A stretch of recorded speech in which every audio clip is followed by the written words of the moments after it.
रोशनी।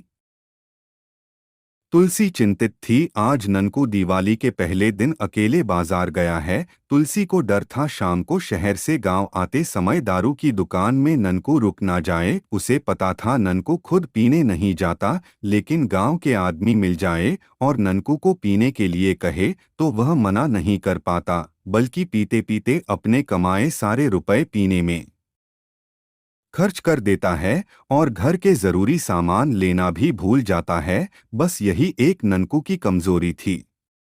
तुलसी को याद है, पिछले वर्ष दिवाली के 2 दिन पहले छोटा बेटा सूरज बुखार में तप रहा था। वह ननकू के साथ बाजार नहीं जा पाई थी, बेटे के पास घर में रुक गई थी और वह ननकू को बार बार समझाकर भेजी थी कि सब्जी फल बेचकर शहर के डॉक्टर से सूरज के लिए दवा लेते आना।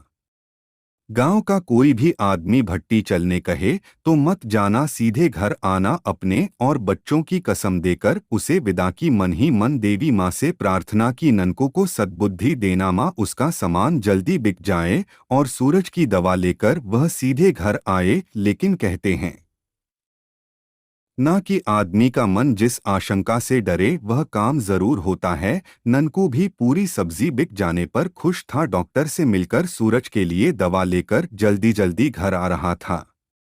चौराहे में गांव के महेंद्र और सोनू को देखकर भी अनदेखा करते हुए साइकिल आगे बढ़ाया ही था कि दौड़ते हुए सोनू ने आवाज दी, ननकू आज नाराज हो क्या, हमारे साथ नहीं चलोगे? ननकू ने बेटे की तबीयत की बात बताकर साइकिल फिर बढ़ा दी। सोनू ने पीछे से साइकिल को रोककर कहा, अरे जल्दी चल, महेंद्र ने तो दारू की 2 बोतल ले ली है, बस दोस्तों के साथ 2-4 घुट पी लेना, फिर तो तुम्हारी साइकिल हवा से बात करेगी। पहुंच जाना जल्दी घर और बेटे को दवा खिला देना।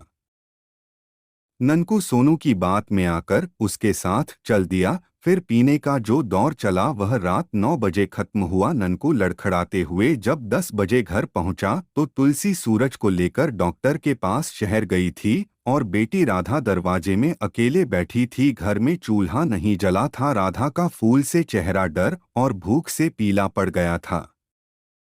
ननकू नशे में बार बार तुलसी से माफी मांग रहा था और सूरज को दवा खाने कह रहा था। सहमी हुई राधा पिता को नशे में ऐसे बड़बड़ाते देखकर चुपचाप सो गई। सवेरे ननकू का नशा उतरा तब उसे रात की बात समझ आई। उसे पश्चाताप हो रहा था कि राधा ने शाम से कुछ भी खाया नहीं है और तुलसी अकेले शहर में बेटे को लेकर किस डॉक्टर के पास गई होगी, किसी ने उसकी मदद की होगी या नहीं। उसे तुलसी और सूरज की चिंता हो रही थी। वह राधा को नाश्ता बनाकर दिया और उसे समझाया कि वह तुलसी और सूरज को खोजने शहर जा रहा है और शाम तक आ जाएगा। राधा ने रोते हुए कहा, बाबू मुझे भी ले चलो, अकेले डर लगता है और शाम को आप पीने चले गए, माँ सूरज को लेकर नहीं आई रही तो मैं डर में मर जाऊंगी।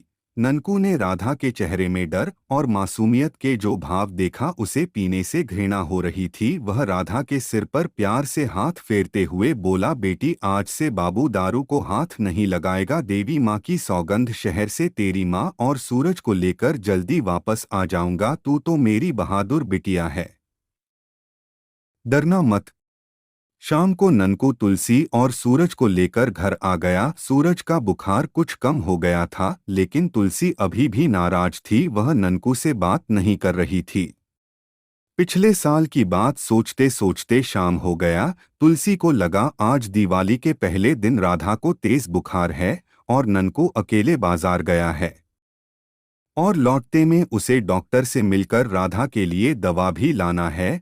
पीने वालों का क्या, कहीं बैठ जाए तो उन्हें कुछ ध्यान कहाँ रहता है। ऊहापोह में तुलसी राधा के माथे से ठंडे पानी की पट्टी बदलकर लक्ष्मी माँ और घर के दरवाजे पर दिया रखने चली गई। दरवाजे की आहट से बाहर गई तो ननकू राधा की दवाई के साथ बच्चों के लिए पटाखे, नए कपड़े और तुलसी के लिए नई साड़ी लाया था। तुलसी को सब सामान देकर बोला, राधा को दवाई दे दे, फिर तुम लोग तैयार हो जाओ, फिर सब लक्ष्मी माँ की पूजा करेंगे।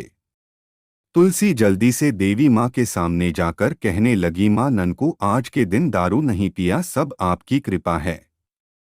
मेरे ननकू पर अपनी कृपा बनाए रखिएगा माँ। तुलसी जल्दी से अंदर के कमरे से नया सलूखा शर्ट निकालकर ननकू को देते हुए बोली, तुम भी जल्दी तैयार हो जाओ, मैं चाय बनाती हूँ, फिर सब देवी माँ की पूजा कर दिया जलाएंगे।